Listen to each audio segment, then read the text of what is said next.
Hello, it's Iino. I would like to broadcast Iino Sans Logistics Radio. Today I would like to talk about container freight rate negotiations for major Japanese shippers, annual contracts at spot rate levels. Container shipping companies, and BCO, major Japanese shippers, are in the final stages of negotiations for 2022 freight rates. Since space is tight, all major shippers are placing top priority on securing space across the board. According to a shipping company official, this negotiation has become the first freight rate negotiation where freight rates themselves are not an issue. Contracted fares that have been signed appear to be a series of record highs, comparable to 2021 spot rates. Normally, long-term contracts are priced lower than spot rates. The key point is that rates for long-term contracts in 2022 are now as high as last year's spot one. All major shipping companies' supply space this year is on par with the previous year, but shippers expect an increase in shipping plans. Demand is overwhelmingly higher, and negotiations have reportedly been extremely seller-dominated.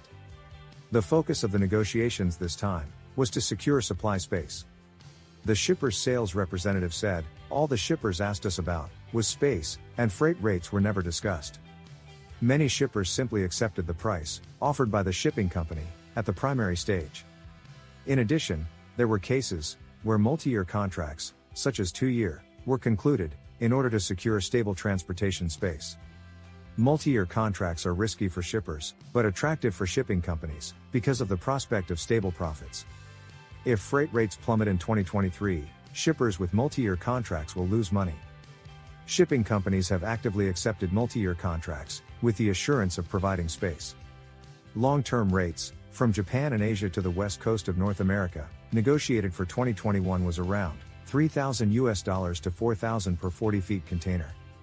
However, as of January of this year, one indicator was said to be around $10,000 per 40 container.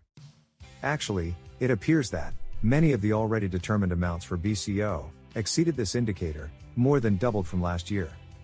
And at the end of the article, it is reported that spot rates to North America from Japan have surpassed those from China. There is a trend toward higher prices from Japan compared to those from Asia. Traditionally, it has been said that prices from Japan are generally less expensive than those from Asia, but this has been reversed since the end of last year. Currently, direct flights from Japan are being cancelled one after another, and there is a trend to avoid port calls to Japan because they are not profitable. Due to the worsening conditions for departures from Japan, it seems that space cannot be secured without higher prices than those from Asia. What is of interest in this article is this year's spot rates. Since this year's long-term rates are about the same as last year's spot fares, in this case, spot fares generally will be even higher. However, President Biden is hitting shipping companies. North America is quite inflated, and in General State of the Union address of March 1, President Biden criticized as follows. "I want you to look at the situation of the shipping companies that carry goods into and out of the U.S., he said. During the corona, foreign-owned shipping companies raised prices by as much as 1,000%, making record profits. When President Biden then stated, "I am announcing a crackdown on companies that are overcharging U.S. businesses and consumers," the floor seemed to erupt in applause. In response, WSC, World Shipping Council, said a statement the next day, March 2. The container ship industry is in a competitive enough environment.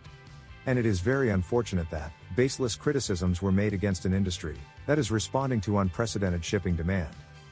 I spoke at the beginning of this video about Japanese shippers, but the situation seems to be the same for overseas shippers. Long-term rates for BCO will be higher than last year, although we tend to focus on the gap because long-term rates for BCO in Japan were too low. In order not to raise spot freight rates any further, there may be some kind of regulation in the US, power play. I don't know what will happen, but Japanese shipping companies can sell for more than double the price of a long-term contract. Thus, it is certain that their earnings in 2022 will be higher than last year. As a frontline position, I will keep a close eye on future freight rate trends.